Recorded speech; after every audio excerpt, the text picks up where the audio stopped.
بسم اللہ الرحمن الرحیم الحمد للہ رب العالمین الرحمن الرحیم مالک یوم الدین ایاک نعبد و ایاک نستعین۔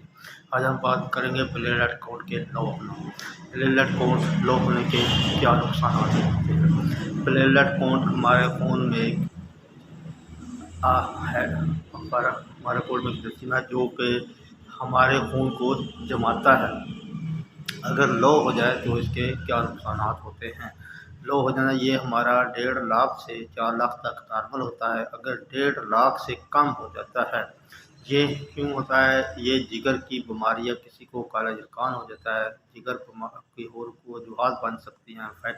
تو پلیٹلیٹ کاؤنٹ اگر کم ہو جاتے ہیں، اگر کالے زرکان ہو جاتا ہے اور اس کا علاج نہیں ہوتا کالے زرکان، تو پلیٹلیٹ کاؤنٹ کم ہونا شروع ہو جاتے ہیں۔ یا ہمارے ہڈی میں کوئی پرابلم آ جاتا ہے، بون میں پرابلم آ جاتا ہے، اس کی وجہ سے بھی پلیٹلیٹ کاؤنٹ کم ہونا چاہتا ہے۔ یا آئرن کی کمی ہو جائے، آئرن کی کمی ہو جانے کی وجہ سے بھی پلیٹلیٹ کاؤنٹ کم ہو جاتے ہیں۔ یا ہمیں کینسر ہوتا ہے، کیمو تھراپی لگتی ہے، تو اس کی وجہ سے پلیٹلیٹ کاؤنٹ کم ہو جاتے ہیں۔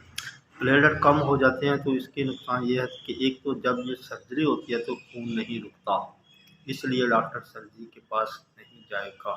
دوسرا، اگر ہمارے جسم میں کوئی چھوٹی سی چوٹ لگ جاتی ہے یا کٹ آ جاتا ہے، اس سے بلڈ نہیں رکے گا، کیونکہ پلیٹلیٹ بہت زیادہ کم ہو جاتے ہیں۔ اگر 50 سے زیادہ کم ہو جائیں تو اور بھی زیادہ نقصان دہ ثابت ہوتا ہے۔ یا ہمارے ناک سے خون شروع ہو جاتا ہے، وہ نہیں رکتا، دانتوں سے خون شروع ہو جاتا ہے، وہ نہیں رکتا۔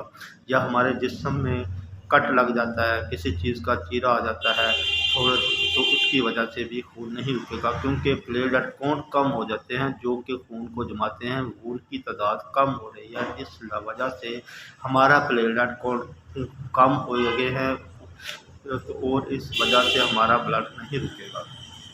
اس لیے ہمارے ڈاکٹر جب بھی کوئی ایسا مسئلہ آتا ہے کہ پلیٹلیٹ چیک کرے، کاؤنٹ کم تو نہیں جو بلڈ کی ایسی ہے، یا اس نے سرجری کرنی ہے، کیمو تھراپی لگنی ہے، تو پلیٹلیٹ کاؤنٹ CBC مشین سے چیک کرتے ہیں آیا کہ پلیٹلیٹ کی تعداد کیا ہے۔